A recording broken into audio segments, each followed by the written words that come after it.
हमने class 9th में पढ़ा था कि जब एक इंसुलेटर के साथ रब करते हैं, जैसे कि एक प्लास्टिक रॉड हो गया और एक सिल्क क्लॉथ हो गया, उन दोनों को अगर हम रब करते हैं तो उन दोनों में से इलेक्ट्रॉन का ट्रांसफ़र होता है।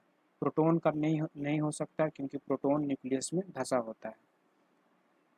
तो जिसमें से इलेक्ट्रॉन्स निकलता है उसमें पॉजिटिव चार्ज आ जाते हैं, और जिसमें इलेक्ट्रॉन जाता है उसमें नेगेटिव चार्ज आ जाते हैं। जिस वजह से हम एक को पॉजिटिव चार्ज और एक को नेगेटिव चार्ज का नाम देते हैं। यहाँ से हमें पता चला कि दो चार्ज होते हैं, नेगेटिव और पॉजिटिव। जब लाइक चार्ज जैसे कि नेगेटिव नेगेटिव या पॉजिटिव पॉजिटिव नज़दीक लाते हैं तो रिपल्सन देखने को मिलता है, और जब अनलाइक चार्ज जैसे पॉजिटिव नेगेटिव साथ में लाते हैं तो अट्रैक्शन देखने को मिलता है। चार्ज को हम क्यू से दर्शाते हैं। जैसे कि अगर हमें बोला जाता था कि 5 न्यूटन बल है, 5 न्यूटन फोर्स दिया जा रहा है किसी वस्तु पे, तो हम उसे कैसे लिखते थे क्वेश्चन बनाने के लिए? F बराबर 5 न्यूटन या फोर्स बराबर 5 न्यूटन, इस तरीके से हम लिखते थे। वैसे ही अगर हमें बोला जाए कि किसी का चार्ज इतना है, एक चार्ज पास हो रहा है, या कुछ भी बोला जाए कि एक चार्ज है इतना, 5 कूलम चार्ज है, तो उसे हम चार्ज लिख सकते हैं, या जैसे शॉर्ट फॉर्म में इसे F लिखते थे, यहाँ पे हम Q लिख सकते हैं। Q बराबर 5 कूलम। यहाँ पे बल का फोर्स का यूनिट न्यूटन है, तो यहाँ पे कूलम्स है, COULOMB, ये चार्ज का यूनिट है।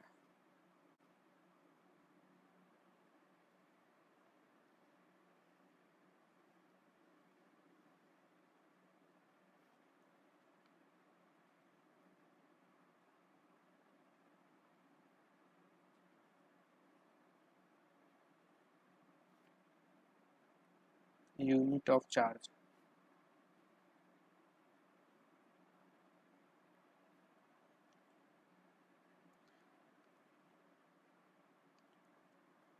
ऐसा यूनिट ऑफ चार्ज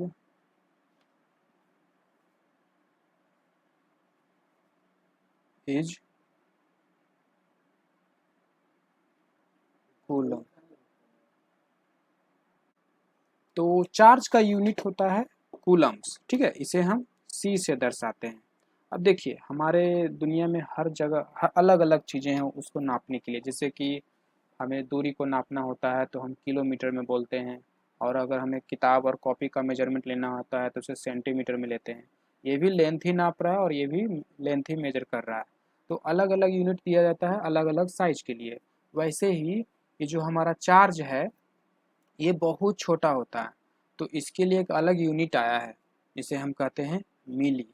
तो ये 1 कूलम्ब है, कहीं पे बहुत छोटा छोटा चार्ज होता है, इसलिए वहाँ पे 1 कूलम्ब से भी बहुत छोटा चार्ज होता है, इसलिए वहाँ पे हम 1 मिली कूलम्ब बोलते हैं, या 1 माइक्रो कूलम्ब भी बोलते हैं। इसे हम mc से दर्शाते हैं, इज इक्वल टू 10⁻³ कूलम्ब। कैसे हम यहाँ पे कहते हैं 1 किलोमीटर बराबर 1000 मीटर, है ना। मीटर अलग साइज के लिए हम यूज करते हैं, और किलोमीटर अलग लेंथ अलग साइज के लिए यूज करते हैं, बट दोनों का रिलेशन है कि 1 किलोमीटर बराबर 1000 मीटर। वैसे ही 1 मिली कूलम बराबर 10⁻³ कूलम। इट मीन्स एक का 1000वां भाग, 1 कूलम का 1000वां भाग, 1000th पार्ट। तो 1 मिली कूलम बराबर 10⁻³ कूलम्स। एक और होता है 1 माइक्रो कूलम। 1 नैनो कूलम बराबर होता है 10⁻⁹ कूलम। तो ये अलग अलग मेजरमेंट है, ये हमारे क्वेश्चन में देखने को मिलेगा, तो यहाँ से आप इसे नोट्स कर सकते हैं। तो देखिए, यहाँ पे हमने बात किया था अभी फ़िलहाल कि हमने अभी बात किया है कि जो इंसुलेटर होता है उसे किसी दूसरे इंसुलेटर के साथ रब करने पे, किसी भी इंसुलेटर की बात कर रहे हैं, ऐसा नहीं कि यहाँ पे कोई एक खास प्रकार का क्लॉथ लिए और एक खास प्रकार का रड लिए, कोई भी मटेरियल ले लीजिए, कुछ न कुछ अमाउंट में इलेक्ट्रॉन का ट्रांसफ़र होता है जब हम उसे रब करते हैं, ठीक है। ये डिपेंड करता है कि किस मटेरियल में इलेक्ट्रॉन लूज करने की टेंडेंसी ज़्यादा है। अगर यहाँ पे ये एक रॉड है प्लास्टिक, ये इसे मान लीजिए ग्लास रॉड है, और ये क्लॉथ्स है, सिल्क क्लॉथ्स है, तो जब इन दोनों को रब करेंगे तो इसमें जिस मटेरियल का इलेक्ट्रॉन लूज करने का टेंडेंसी ज़्यादा होगा, क्षमता ज़्यादा होगा, वो लूज करेगा, और जो लूज करेगा इलेक्ट्रॉन उसमें पॉजिटिव की मात्रा ज़्यादा होगी। क्या होता है कि हर मटेरियल में इलेक्ट्रॉन प्रोटॉन सेम होता है, तो इलेक्ट्रॉन अगर चला गया, एक दो इलेक्ट्रॉन कम गया, तो एक दो प्रोटॉन वहाँ पे बढ़ जाता है। जैसे कि मान लीजिए किसी बॉडी में 5 निगेटिव है और 5 पॉजिटिव चार्ज है, तो इसमें से अगर एक इलेक्ट्रॉन चला जाता है तो यहाँ पे अब 4 इलेक्ट्रॉन रहेगा। एक इलेक्ट्रॉन किसी दूसरे बॉडी में चला जाता है तो यहाँ 4 इलेक्ट्रॉन रहेगा, और प्रोटॉन तो 5 ही का रहेगा, 5 ही प्रोटॉन रहेगा। तो ये दोनों ये 4 इलेक्ट्रॉन यहाँ का 4 इलेक्ट्रॉन को बैलेंस करता है, बट यहाँ पे एक प्रोटॉन बच जाता है, और यही कहलाता है कि उस बॉडी पे एक प्लस चार्ज है। सिमिलरली इसका अपोजिट भी, कि अगर कहीं से चार्ज यहाँ पे इलेक्ट्रॉन आ गया तो एक इलेक्ट्रॉन एक्स्ट्रा हो गया, इससे 6 इलेक्ट्रॉन हो गया, और 5 ही है, प्रोटॉन तो 5 ही है, तो यहाँ 5 प्रोटॉन 5 इलेक्ट्रॉन को बैलेंस करता है, बट एक इलेक्ट्रॉन बच जाता है। फिर यहाँ पे कहते हैं नेगेटिव चार्ज आ गया। तो कोई भी बॉडी लूज करता है इलेक्ट्रॉन को तो वहाँ पे पॉजिटिव चार्ज आता है, अगर गेन करता है तो नेगेटिव चार्ज आता है। ठीक है, तो ये बॉडी रब कर रहे हैं इसे, तो इसमें पॉजिटिव चार्ज आ गया और इसमें नेगेटिव चार्ज आ गया। रहा होगा इसका लूज, इसमें लूज करने की टेंडेंसी ज़्यादा होगी ग्लास में। अब देखिए यहाँ पे जो चार्ज क्रिएट होता है यहीं पे जमा रहता है। क्यों ऐसा जमा रहता है?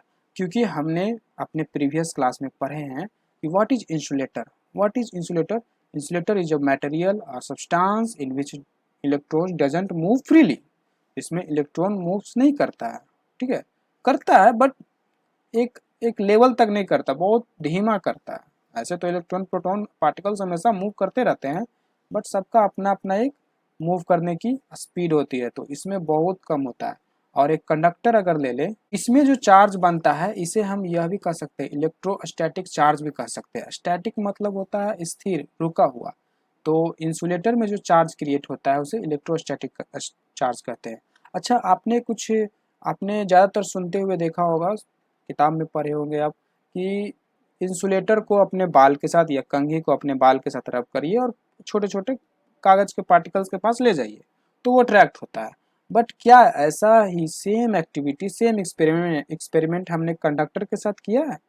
अगर आप कंडक्टर के साथ करेंगे, जैसे कोई अल्युमिनियम वायर हो गया, इसमें अगर वही काम यही क्लॉथ अगर यहाँ पे रब करेंगे तो हाँ, यहाँ भी इलेक्ट्रॉन लूज करेंगे। जो बॉडी के सबसे ऊपरी सरफेस पे, सबसे ऊपर ऊपर पे जो इलेक्ट्रॉन रहते हैं वो उसको कम अट्रैक्शन उसमें रहता है, ठीक है, तो वो छिटक कर या उससे निकल कर किसी दूसरे वस्तु में चले जाएंगे, ये कपड़े में चले जाएंगे। यहाँ भी होता है चार्ज, जैसे कि अगर इसमें से इलेक्ट्रॉन अगर क्लॉथ्स में निकल कर चला गया तो इसमें पॉजिटिव चार्ज आएंगे। बट क्या होता है कि इसका जो चार्ज होता है पूरे बॉडी में फैल जाता है। जिस तरह से अगर हम किसी रॉड को हीट करते हैं तो देखा जाता है, अगर यहाँ पे हम हीट करेंगे तो अगर इधर हम टच करेंगे तो ये हीट यहाँ पर भी आ जाता है। उसी तरह से चार्ज भी पूरे बॉडी में फैल जाता है, और गलती से अगर इसे हम छू दिए अपने हाथ से या धरती से टच कर दिए, इसे धरती से टच करा कर रखे तो सारा का सारा चार्ज धरती में चला जाएगा। तो इसमें चार्ज नहीं देखने को मिलता है। तो इसे अगर हम बाल के साथ रब करते हैं या किसी वस्तु के साथ रब करके अगर हम चाहते हैं कि अट्रैक्शन और रिपल्सन शो करे तो इसमें नेग्लिजिबल होता है, इसमें हमें नहीं देखने को मिलता है। पहले पहले भले ही इसमें जितना इलेक्ट्रॉन हो, चाहे 1 मिलियन या 1,000 इलेक्ट्रॉन हो, उतना ही प्रोटॉन होता होगा, तो उस समय ये बॉडी न्यूट्रल था। जब रब किए तो उसमें से कुछ इलेक्ट्रॉन इसमें आ गया, और अगर इलेक्ट्रॉन चला गया तो पॉजिटिव चार्ज, और इलेक्ट्रॉन आ गया तो वो निगेटिव चार्ज। जितना आया इलेक्ट्रॉन उतना निगेटिव चार्ज। तो मान लीजिए इसमें से कहीं चला गया, इलेक्ट्रॉन चला गया, तो इसमें 4 इलेक्ट्रॉन चला गया इस बॉडी से रब करने पे, तो इसमें 4 प्लस चार्ज आ गए, ठीक है। अब इस चार्ज प्लस चार्ज मतलब 4 प्रोटॉन आए। अब कितना चार्ज हुआ? ये तो प्रोटॉन है, 4 प्रोटॉन है, तो चार्ज कितना हुआ? तो चार्ज निकालने के लिए पहले हमें ये जानना होगा कि एक प्रोटॉन में कितना चार्ज होता है। वो पता चल गया तो 4 प्रोटॉन से 4 का मल्टीप्लाई कर देंगे 4 प्रोटॉन के लिए। तो एक प्रोटॉन बोले या इलेक्ट्रॉन बोले, उसमें चार्ज होता है, एक प्रोटॉन में इतना चार्ज होता है और एक इलेक्ट्रॉन में इतना चार्ज होता है। आप ध्यान दीजिएगा कि दोनों का वैल्यू सेम है, बट पॉजिटिव निगेटिव है, ये दर्शाता है कि ये प्रोटॉन के लिए और ये इलेक्ट्रॉन का चार्ज है। तो अगर हमें निकालना है कि कितना इस बॉडी में चार्ज है, तो 4 प्रोटॉन है, एक प्रोटॉन में इतना कूलम्स होते हैं, इतने चार्ज होते हैं, तो 4 के लिए 4 प्रोटॉन मतलब 4 गुना 1.6 इंटू 10⁻⁻19 कूलम, 16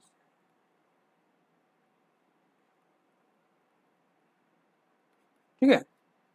तो इतना कूलम्स होगा इस बॉडी पे, इतना कूलम्स होगा। तो यहाँ पे एक फॉर्मूला लिखा रहता है हमारे बुक में, Q बराबर Ne। ये फॉर्मूला हमें यही बताता है कि अगर किसी बॉडी का चार्ज निकालना है तो उसमें से जो इलेक्ट्रॉन है या प्रोटॉन है, ये इलेक्ट्रॉन के लिए खासकर बनाया जाता है, तो इसलिए यहाँ पे E लिखा हुआ है। तो इलेक्ट्रॉन अगर 4 है तो ये N के जगह पे 4 रखें और इलेक्ट्रॉन का चार्ज रखें, ठीक है। ये इलेक्ट्रॉन क्या है, उसका चार्ज रखें। एक इलेक्ट्रॉन में कितने चार्ज होते हैं, तो -1.6 × 10⁻⁻19 कूलम, तो यहाँ पे रखें और मल्टीप्लाई करें, वो चार्ज आ जाएगा। या अगर प्रोटॉन निकालना, पॉजिटिव चार्ज निकालना है, तो पॉजिटिव चार्ज का ये रखें यहाँ पे और वहाँ पे पॉजिटिव चार्ज निकल जाएगा। तो ये N यहाँ पे क्या है, नंबर ऑफ इलेक्ट्रॉन या प्रोटॉन, ओके। और Q क्या है, यहाँ पे Q चार्ज है और E क्या है, इलेक्ट्रॉन है ना, एक इलेक्ट्रॉन में कितना चार्ज है। तो ये जब बॉडी पे चार्ज, जब इंसुलेटर में या नॉन कंडक्टर में जब चार्ज करते हैं तो उसमें चार्ज मूव नहीं करते हैं, क्योंकि वहाँ का इलेक्ट्रॉन फ्रीली मूव नहीं करता। तो वहाँ पे जो चार्ज होता है उसे हम कहते हैं स्टैटिक चार्ज या इलेक्ट्रोस्टैटिक चार्ज, ठीक है।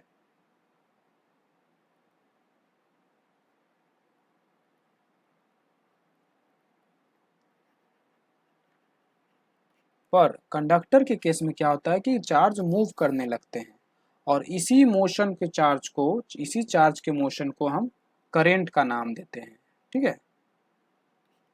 तो ये करंट है और ये इलेक्ट्रोस्टैटिक चार्ज है, जो हम लोग करंट बोलते रहते हैं, इसी को बोलते हैं चार्ज एक जगह से दूसरे जगह पे आया, ठीक है। कंसेप्ट ऑफ करंट, जिस प्रकार से हमने चार्ज का कंसेप्ट पढ़ा, अब हम कंसेप्ट ऑफ करंट पढ़ेंगे, करंट का कंसेप्ट। तो किसी कंडक्टर बॉडी में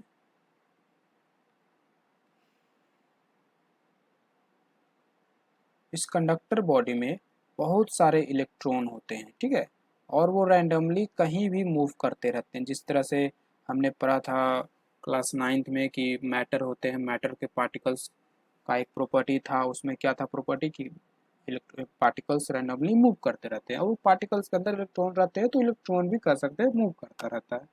तो पार्टिकल्स रैंडमली मूव करते रहते हैं और वो पार्टिकल्स के अंदर इलेक्ट्रॉन रहते हैं, तो इलेक्ट्रॉन भी कर सकते हैं, मूव करता रहता है। तो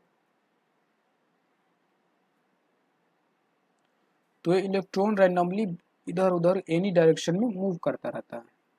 तो ये जो वैसे इलेक्ट्रॉन की संख्या, वो इलेक्ट्रॉन मतलब चार्ज कर दें, इलेक्ट्रॉन बोले या चार्ज बोल दें, 1.6 × 10⁻⁻19 कूलम बोल दें या एक इलेक्ट्रॉन बोलें, तो उसी प्रकार से वैसा इलेक्ट्रॉन या वो चार्ज जो इस एरिया में, कुछ पार्टिकुलर एरिया ले लेते हैं इतना, ठीक है, इतना पार्टिकुलर एरिया लेते हैं और इस पार्टिकुलर एरिया में अगर जितना चार्ज पार करेगा वो हम कहीं भी ले सकते हैं। ये काउंट करने का एक तरीका हम बता रहे हैं कि अगर जितना इलेक्ट्रॉन इस एरिया से पार करेगा जितने समय में, उसी को हम कहते हैं करंट। कैसे हम कहते हैं, अगर स्पीड को हमें डिफिनीशन देना रहता है तो क्या कहते हैं कि जित एक कुछ समय में कितना दूरी तय किया, इतना दूरी कितना समय में तय किया, है ना, तो इसी को हम स्पीड कहते हैं, डिस्टेंस अपॉन टाइम। वैसे ही कितना चार्ज कितना समय में यहाँ से यहाँ पार किया है, उसी को हम करंट बोलते हैं, चार्ज अपॉन टाइम। कितना चार्ज कितने समय में कहीं किसी स्थान से जा रहा है, एक पॉइंट से दूसरे पॉइंट से जा रहा है। तो यहाँ पे हम लिख सकते हैं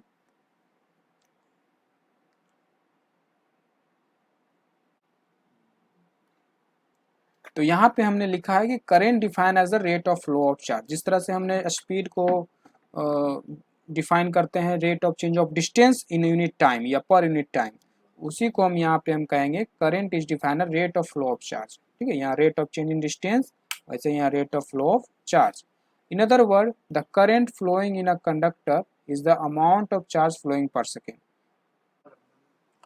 In other words, the current flowing in a conductor is the amount of charge flowing per second. जो अमाउंट ऑफ चार्ज है फ्लो कर रहा है इस कंडक्टर में, एक सेकेंड में कितना फ्लो करता है किसी क्रॉस सेक्शन एरिया में, any cross section of it. तो ये होता है करंट। इसे हम ऐसे भी बोल सकते हैं कि चार्ज क्यू फ्लो कर रहा है अगर किसी क्रॉस सेक्शन एरिया में, अगर उसके नॉर्मली जा रहे हैं, जैसे कुछ करंट ऐसे भी जाएंगे, ठीक है, तो अगर नॉर्मली जो जो जा रहे हैं परपेंडिकुलरली जा रहे हैं उसी को हम यहाँ पे चार्ज में लेंगे। वही चार्ज कितना अगर टी टाइम में, अगर टाइम टी में फ्लो करते हैं, इस मान लीजिए 5 कूलम चार्ज इस एरिया से इस क्रॉस सेक्शन से पार किया टाइम टी में, या 5 सेकेंड में, 5 कूलम 5 सेकेंड में पार किया, तो हम उसे लिख सकते हैं 5/5, 5 कूलम बाय 5 सेकेंड। या अगर क्यू चार्ज पास किया तो हम, अब क्यू चार्ज टाइम टी में पास किया तो हम यहाँ पे Q/T, इस तरीके से हम चार्ज को डिनोट करते हैं। जिस तरह से हमने बताया था कि फोर्स को F से डिनोट करते हैं, चार्ज को Q से डिनोट करते हैं, उसी तरह से करंट को I से डिनोट किया जाता है। Current is define as rate of flow of charge. जिस तरह से हम स्पीड का डिफाइन करते हैं rate of change in distance in unit time. Rate मतलब change something quantity in with respect to something, okay, कुछ चीज़ें के आधार पे बदल रही है, वहाँ पे रेट आते हैं। जैसे हम लोग मार्केट में रेट शब्द का यूज करते हैं कि सब्जी का रेट बढ़ गया, इस तरह से, तो वहाँ पे केजी का रुपीज़ के अनुसार, अपना रुपीज़ का केजी के अनुसार बढ़ता है, कभी 25 का पर केजी, कभी 26 का। तो वैसे ही यहाँ पे डिस्टेंस चेंज हो रहा है समय के अनुसार, वैसे यहाँ पे फ्लो का रेट फ्लो हो रहा है change, rate of flow of charge. तो मतलब यहाँ समय का ही लिया गया, रेट आ गया तो समझो समय यहाँ पे आ गया, मोशन के साथ रेट आया तो समझो कि समय भी है, टाइम भी है। तो rate of flow of charge is called current. उसे इसे इस तरीके से बोल सकते हैं, the current flowing in a conductor is the amount of charge flowing per second across any cross section of it. ठीक है, जो कंडक्टर में अगर करंट जो फ्लो कर रहा है उसे क्या कहते हैं, करंट फ्लो कर रहा है कंडक्टर में, तो हम क्या कहेंगे, कैसे कहेंगे कि करंट फ्लो कर रहा है इस कंडक्टर में। तो जितना चार्ज, कुछ चार्ज अगर किसी क्रॉस सेक्शन से कुछ सेकेंड में चार्ज मूव करते हैं, किसी क्रॉस सेक्शन से पार करते हैं कितना चार्ज, कुछ चार्ज अमाउंट का, तो उसी को हम करंट का नाम देते हैं। जैसे कि डिस्टेंस अगर चेंज करेगा टाइम के अनुसार तो हम कहते हैं स्पीड है, मोशन है। उसी तरह से यहाँ भी कि अगर किसी कंडक्टर में चार्ज मूव करेंगे किसी क्रॉस सेक्शन से कुछ चार्ज किसी क्रॉस सेक्शन से कितना समय में मूव करता है, पार करता है, उसी को हम करंट कहते हैं। इसे हम चार्ज का फॉर्मूला होता है कि अगर चार्ज क्यू फ्लो कर रहा है किसी क्रॉस सेक्शन से, नॉर्मली फ्लो कर रहा है, देखिए चार्ज इस तरीके से जा सकते हैं बट ये नॉर्मली नहीं, ये नॉर्मली है। तो अगर नॉर्मली जितना चार्ज जा रहा है, जितना इलेक्ट्रॉन जा रहा है, कितना टाइम में जा रहा है, उसी को हम करंट कहते हैं। उसको हम इस तरीके से लिखेंगे, करंट इक्वल टू Q/T, इस तरीके से हम निकाल सकते हैं। करंट को हम I से डिनोट करते हैं, जिस तरह से हम फोर्स को F से और चार्ज को Q से, वैसे ही करंट को I से हम डिनोट करते हैं।